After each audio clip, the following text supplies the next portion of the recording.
Hey fam, I'm just heading out to a cafe to work. Where do I ever begin? I am going through such a massive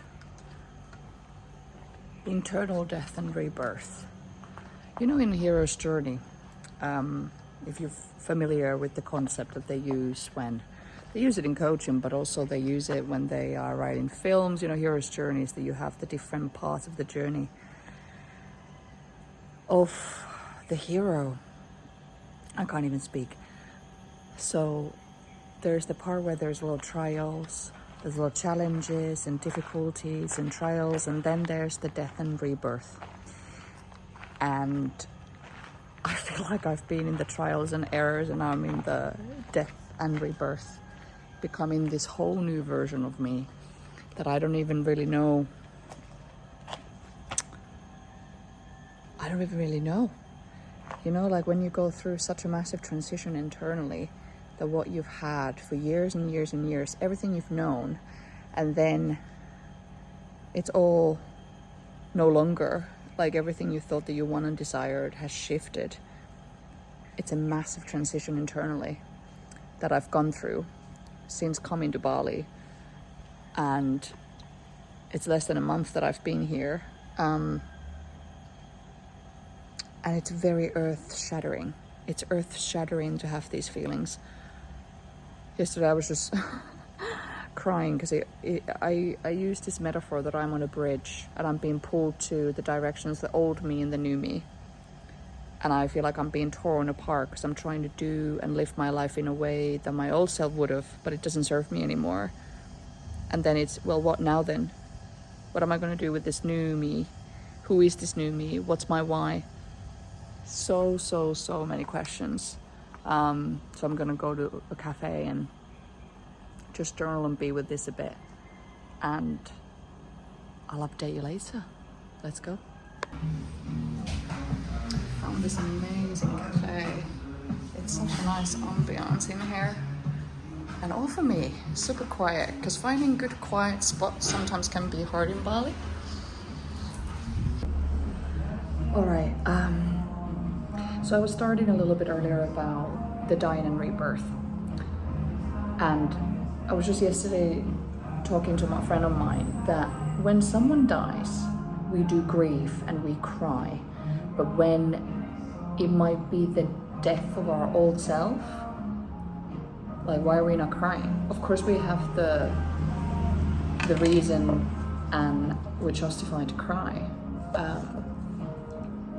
that we don't talk about enough about the death and rebirth and that change, because this is the thing, we change every day, every moment. Even there can be a change.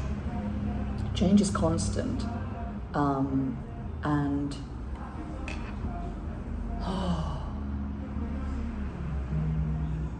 I don't even.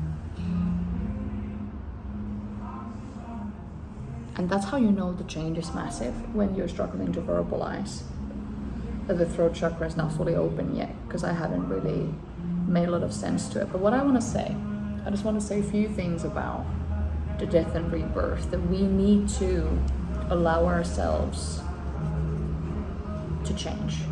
And I spoke about this last week. You can watch the previous video about the power of allowing and choosing.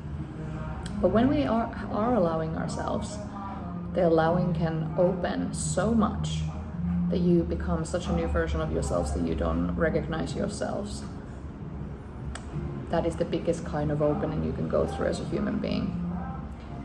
And the thing is that we can prevent ourselves from changing if we are attached to something. Like, you might be attached to your old version. Like I just mentioned, I've been on this bridge and I feel like I've been pulled to both directions. Why have I been like that? Because I haven't given full permission for myself to cross the bridge, to become this new version of myself. And maybe I want my life to be different, because you think all these shoulds are gonna come in. Oh, I should go back to London. Oh, I should go and focus on corporate work. I should dress like this. This is who I was. But then you realize it doesn't sit with you anymore. And once you let go, power of letting go, you let go of that. So imagining again yourself on that bridge. I'm gonna let go of this whole part of me, which is always gonna be a part of me, within me. But I'm gonna fully allow myself to cross over and see what this new me is all about. And then it becomes the process of getting to know yourself. Who am I? What's my why? But there needs to be that space to grieve, to feel the feelings. But yeah, if you're attached to something that doesn't serve you anymore, like your old version of yourself, you attach to it, you're gonna prevent yourself from the changes and the life that you really want to live.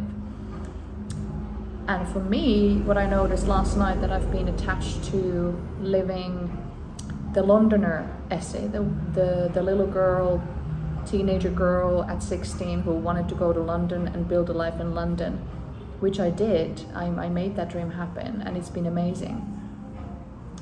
But now 31, soon 32-year-old Essie has a new dream, Bali dream, that I'm living now, and it's bringing up new dreams and new visions and new feelings and new way to dress and how I want to be and what I want to do. So the girl that dreamed about London and had the London as a horizon so long, I need to let go of that and allow myself that I can allow to have something else. But when you've had a dream your whole life and a horizon, like London has always been, and it will always be. It will always be a part of me, and I will always go back and it's my home. But to allow myself that I can also have something else. And that's the rebirth. Letting go of that attachment. And why am I holding on to that? This is the key to change.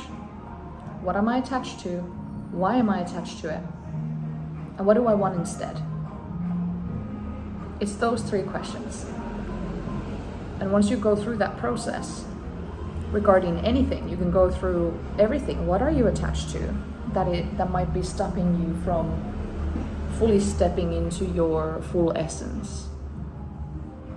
And if you've been feeling these feelings of feeling overwhelmed and confused and you feel torn, being in the mind, and many of my clients who I work with, they are like, I feel so confused and overwhelmed, I feel like I'm everywhere. That's often caused by an attachment. What are you attached to? And what do you need to let go of? And what do you want instead? Those 3 questions. So, to allow yourself to be reborn and for you to embrace the changes that you're going through, look at the attachments. That's the message I got for you this week from my morning coffee. Look at the attachments. Why are you attached to them? And what do you want instead? And what would your life look like if you did let go of it? And it can be really scary because you think about, wow, like even for me, what if I did let go of London, that it's not going to be most like all around the year living in London. Maybe I want to live, I'm even having resistance now to say it, but maybe I want to live some months of the year. See, I struggle with it, to live in Bali or in other places. Like maybe there's resistance. So then what is this resistance about? But what if? What would your life look like if you let go of that? And actually, again, the allowing is coming back as a word. It's just so present for me. But let go of those attachments that don't serve you, and that way you open the doors and more freedom and clarity what lies next. And the attachment is the mind, but when you let go of that, the heart can open. So I hope that serves you. Let me know in comments how it did. Let me know what you're navigating right now.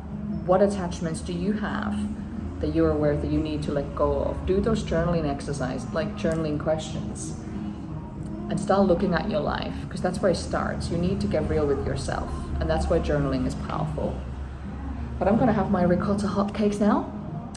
and thanks for joining for my morning Fika Chats. Every week I will do this on YouTube and get personal and share something over my morning coffee. So thank you for being here. I'm sending you lots of love and keep connecting and keep moving. Just speak soon.